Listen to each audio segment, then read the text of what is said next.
بڑی شان والے ہیں فاروق اعظم، بڑی شان والے ہیں فاروق اعظم، بہت ہی نرالے ہیں فاروق اعظم۔ نبی کی خصوصی دعاؤں کے صدقے، نبی کی خصوصی دعاؤں کے صدقے جہاں میں نرالے ہیں فاروق اعظم۔ عدالت جہاں میں ہے مشہور جن کی، عدالت جہاں میں مشہور ہے جن کی، وہ انصاف والے ہیں فاروق اعظم۔ عدو تو ہمیشہ ہے رسوا ہوا ہے، عدو تو ہمیشہ ہی رسوا ہوا ہے، تیرے بول بالے ہیں فاروق اعظم۔ بڑی شان والے ہیں فاروق اعظم، بہت ہی نرالے ہیں فاروق اعظم۔ میرے والد الاحترام بھائیو، دوستوں اور بزرگوں اور عزیز ساتھیوں، آج کا جو موضوع ہے وہ محرم الحرام کے تعلق سے موضوع انتخاب کیا گیا ہے۔ اسی کے پس منظر میں چند باتیں عرض کرنی ہے۔ عزیزو، نیا اسلامی سال اس عظیم شخصیت کی شہادت سے شروع ہوتا ہے جس نے 22 لاکھ مربع میل کی سلطنت پر حکومت کی ہے۔ وہ شخص جو رات کو اٹھ کر لوگوں کی خبر گیری کیا کرتے تھے، جن کی قدموں کی آہٹ سن کر شیطان بھاگ جایا کرتا تھا، راستہ تبدیل کر دیا کرتا تھا، جانشین رسول صلی اللہ علیہ وسلم، امام العادلین، امیر المومنین، ناصر دین مبین، فاتح اعظم سیدنا حضرت عمر فاروق رضی اللہ تعالی عنہ کی شہادت میرے عزیزو یکم محرم الحرام کو پیش آتی ہے کہ نبی کے مصلی پہ زخمی پڑا تھا، نبی کے مصلی پہ زخمی پڑا تھا۔ نبی کی مراد وہ دعا کا اثر تھا، جماعت نہ چھوٹے اسی پر اڑا تھا، جماعت نہ چھوٹے اسی پر اڑا تھا فاروق وہ وہی جو عمر تھا، ہے پہلو میں جو سویا نبی کے وہ اب تک، ہے پہلو میں سویا جو نبی کے وہ اب تک، خلیفہ تھا دوم نبی کا سسر تھا۔ تو شاعر یہ بتلانا چاہتا ہے میرے عزیزوں کہ حضرت عمر فاروق رضی اللہ تعالی عنہ کا جو مقام اور جو مرتبہ ہے، ہر مسلمان کے اندر یہ ذمہ داری ہونی چاہیے کہ اس کو تاریخ کے حوالے سے کچھ نہ کچھ معلومات ہونی چاہیے۔ ایسا نہ ہو کہ جیسے اور مہینے آتے ہیں وہ آ جائیں اور آ کر گزر جائیں، لیکن انسان کو، مسلمانوں کو یہ نہ معلوم چلے کہ یہ جو آنے والا مہینہ ہے یا آ چکا ہے یا آ کر جا چکا ہے، یہ ہم سے کیا مطالبہ کرنا چاہتا ہے اور کیا پیغام دینا چاہتا ہے، اس کی فکر ہونی چاہیے۔ تو میرے عزیزو، ہمارا جو اسلامی سال شروع ہوتا ہے، ہمارا جو نیا سال شروع ہوتا ہے، وہ 1 جنوری سے نہیں شروع ہوتا،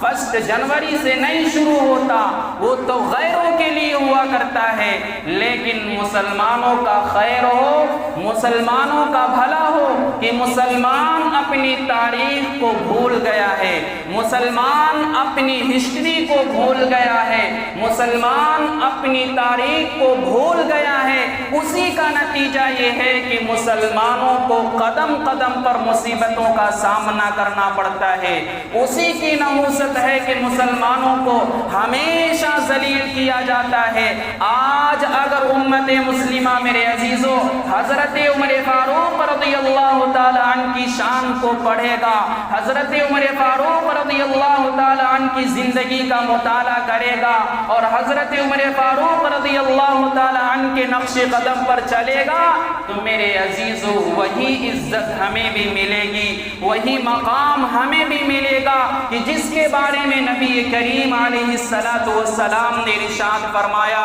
کہ قسم ہے اس ذات کی جس کے قبضے میں میری جان ہے، یعنی محمد عربی صلی اللہ علیہ وسلم کی جان ہے۔ وہ ارشاد فرماتے ہیں کہ قسم ہے اس ذات کی جس کے قبضے میں میری جان ہے کہ شیطان اس راستے کو تبدیل کر دیتا ہے، شیطان اس راستے کو ترک کر دیتا ہے، شیطان اس راستے کو چھوڑ دیتا ہے جس راستے سے اے میرے صحابی عمر تم آتے ہو۔ اب اس اندازہ لگائیے اس بات سے کہ حضرت عمر فاروق رضی اللہ تعالی عنہ کا مقام اور مرتبہ کیا ہے، اور یہ مقام اور مرتبہ کیسے ملا، یہ عروج اور بلندی کیسے ملی۔ تاریخ اگر پڑھی جائے گی تو اس میں ایک نقطہ ملے گا، اور نقطہ ملاحظہ کرتے ہوئے چلیے کہ جب حضرت عمر فاروق رضی اللہ تعالی عنہ اسلام کے اندر داخل ہو جاتے ہیں، اس کے بعد میرے عزیزو حضرت عمر فاروق رضی اللہ تعالی عنہ کی زندگی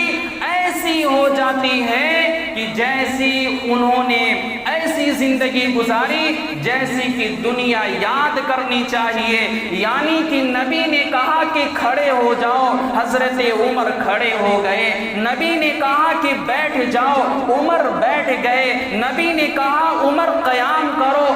عمر قیام کرنے لگے، نبی نے کہا عمر سجود میں جاؤ، عمر سجود میں چلے گئے۔ اتنا فالو کیا نبی صلی اللہ علیہ وسلم کا حضرت عمر نے کہ بعد میں آیت نازل ہو گئی رضی اللہ عنہم ورضوا عنہ، رضی اللہ عنہم ورضوا عنہ۔ آج میرے عزیزو ایک ماں باپ کا ایک خواب ہوتا ہے، ایک پیرنٹس کا ایک خواب ہوتا ہے، ایک ذمہ دار کا ایک خواب ہوتا ہے کہ میرے بچے کو یہ ڈگری مل جائے، میرے بچے کو یہ سرٹیفکیٹ مل جائے، میرے بچے کو یہ عروج مل جائے، میرے بچے کو یہ مقام مل جائے، میرے بچے کو یہ عہدہ مل جائے۔ لیکن میرے عزیزو اگر وہی اسی ماں باپ کو یہ ذمہ داری آ جائے، اسی ماں باپ کے اندر یہ فکر آ جائے کہ ہاں اس میرے بچے کو اللہ کے ہاں کیا مقام ملے گا، نبی کے یہاں کیا عروج ملے گا، نبی کے یہاں کیا عزت ملے گی، اگر یہ فکر ہو جائے تو میرے عزیزو ہمارا معاشرہ درست ہو سکتا ہے اور ہمارے گھروں کے اندر ایک دینی ماحول پیدا ہو سکتا ہے، ایک دینی ماحول بن سکتا ہے۔ لیکن میرے عزیزو ہر مسلمان کی یہ فکر ہوتی ہے کہ دنیا کے اعتبار سے ہمیں یہ عہدہ مل جائے، دنیا کے اعتبار سے ہمیں یہ مقام مل جائے، لیکن اس کو کبھی یہ فکر لاحق نہیں ہوتی کہ قبر کے اندر جانے کے بعد ہمارا کیا مقام ہوگا اور ہمارا کیا مرتبہ ہوگا۔ لیکن میرے عزیزو حضرت عمر فاروق رضی اللہ تعالی عنہ جب نبی کریم صلی اللہ علیہ وسلم پر ایمان لاتے ہیں، نبی کریم علیہ السلام کا کلمہ پڑھتے ہیں، اس کے بعد اپنی زندگی ایسی تبدیل کر دیتے ہیں، ایسی بدل دیتے ہیں کہ اللہ تبارک و تعالیٰ کی جانب سے میسج پیغام آتا ہے کہ اے صحابہ کی جماعت، اے عمر فاروق، ہم آپ سے راضی ہو چکے ہیں، آپ اللہ سے راضی ہو جاؤ۔ لیکن یہی مسلمان نبی کریم علیہ السلام کا کلمہ پڑھتا ہے، صحابہ کا نام لیتا ہے، صحابہ کا دم بھرتا ہے، نبی کی محبت کا نعرہ لگاتا ہے، لیکن اگر اس کی زندگی کا محاسبہ کر لیا جائے، اس کی زندگی کا جائزہ لے لیا جائے، اس کی زندگی کے بارے میں فکر کر دیا جائے، تو ایسی عجیب و غریب زندگی گزرتی ہے کہ اللہ کی پناہ۔ میرے عزیزو صبح ہوتی ہے، شام ہوتی ہے، رات آتی ہے، دن آتا ہے، 24 گھنٹے یہی مسلمان اللہ کی نافرمانی کرتا ہے، اللہ سے جنگ لیتا ہے، اللہ سے دشمنی لیتا ہے، نبی سے دشمنی لیتا ہے، تو بھلا بتاؤ میرے عزیزو ہمیں کیا مقام ملے گا، ہمیں کیا عزت ملے گی؟ اور یہی مسلمان ہمیشہ ہوٹلوں پہ بیٹھ کر، چوراہوں پہ بیٹھ کر اور 4-5 لوگ اکٹھا ہو کر یہی ہمیشہ گپ شپ کرتے ہیں، ارے بھائی مسلمان بڑے ذلیل ہو رہے ہیں، مسلمانوں کو بڑا ذلیل کیا جا رہا ہے، مسلمانوں کے اوپر طرح طرح کے مظالم ڈھائے جاتے ہیں، لیکن یہی مسلمان کبھی یہ بات نہیں کرتا، اچھا یہ بتاؤ میرے بھائیوں، کیا ہم پر یہ جو مصیبت آ رہی ہے اس کے آنے کی وجہ کیا ہے؟ یہ عذاب آنے کی وجہ کیا ہے؟ ریزن کیا ہے؟ کیوں عذاب آ رہا ہے؟ کیوں ہم پر مصیبت آ جا رہی ہے؟ ایک مصیبت ختم نہیں ہوتی، دوسری مصیبت آ جاتی ہے، ایسا کیوں ہوتا ہے؟ کبھی یہ مسلمان غور نہیں کرتا، حالانکہ قرآن میں ارشاد مقدس ہے ما اصابکم من مصیبت فبما کسبت ایدیکم، یعنی انسانوں کے اوپر جو مصیبت آتی ہے، جو تکالیف آتی ہے، وہ صرف اور صرف اس کے اعمال کے نتائج ہیں۔ تو میرے عزیزوں میں عرض کر رہا تھا کہ حضرت عمر فاروق رضی اللہ تعالی عنہ کی شان کو پڑھنا چاہیے، ان کے مقام کو پڑھنا چاہیے، ان کی تاریخ کو پڑھنا چاہیے۔ ان کی تاریخ میں سے ایک نقطہ ملاحظہ کرتے ہوئے اور چلیں کہ جب یہی حضرت عمر فاروق رضی اللہ تعالی عنہ اسلام میں داخل ہو جاتے ہیں، جب اسلام میں داخل ہوتے ہیں، اس سے پہلے نبی کریم علیہ السلام اور تمام صحابہ کی جماعت، مسلمانوں توجہ سے سنیے گا، غور سے سنیے گا اور اپنا محاسبہ کرنا ہوگا کہ ہم ایک مسلمان ہیں، ایک مسلمان حضرت عمر فاروق تھے۔ کیا ہوتا ہے کہ لوگ مسلمان تو ہو چکے ہیں، نبی نبوت کا دعویٰ کر رہے ہیں، اللہ کی طرف لوگوں کو بلا رہے ہیں، لیکن ہوتا کیا ہے کہ چھپ چھپا کے عبادت کی جا رہی ہے۔ نبی اپنے گھر میں نماز پڑھ رہے ہیں، نبی کے ماننے والے صحابہ اپنے گھر کو نماز پڑھ رہے ہیں، کسی کے اندر یہ جرأت نہیں ہوتی ہے، کسی کے اندر یہ طاقت نہیں ہوتی ہے، کسی کے اندر اتنی طاقت اور قوت نہیں ہوتی ہے کہ وہ حرم کے اندر داخل ہو کر، یعنی کعبۃ اللہ میں داخل ہو کر وہ نماز پڑھ سکے۔ لیکن جب یہی شیر خدا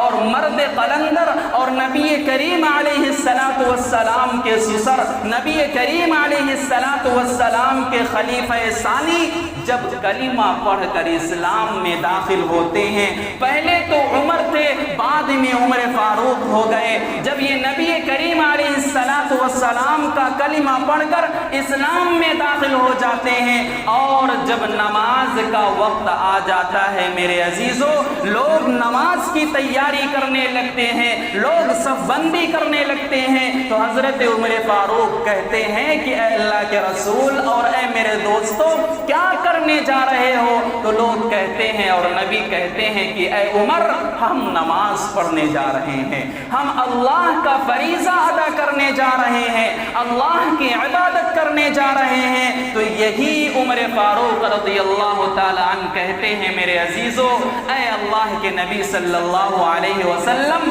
اب نماز گھر میں ادا نہیں کی جائے گی، اب فرض نماز گھر میں ادا نہیں کیا جائے گا، اے اللہ کے نبی صلی اللہ علیہ وسلم چلو کعبۃ اللہ کے اندر نماز پڑھتے ہیں، کعبۃ اللہ کے اندر نماز ادا کی جائے گی۔ لوگ آواز اٹھاتے ہیں کہ اے عمر،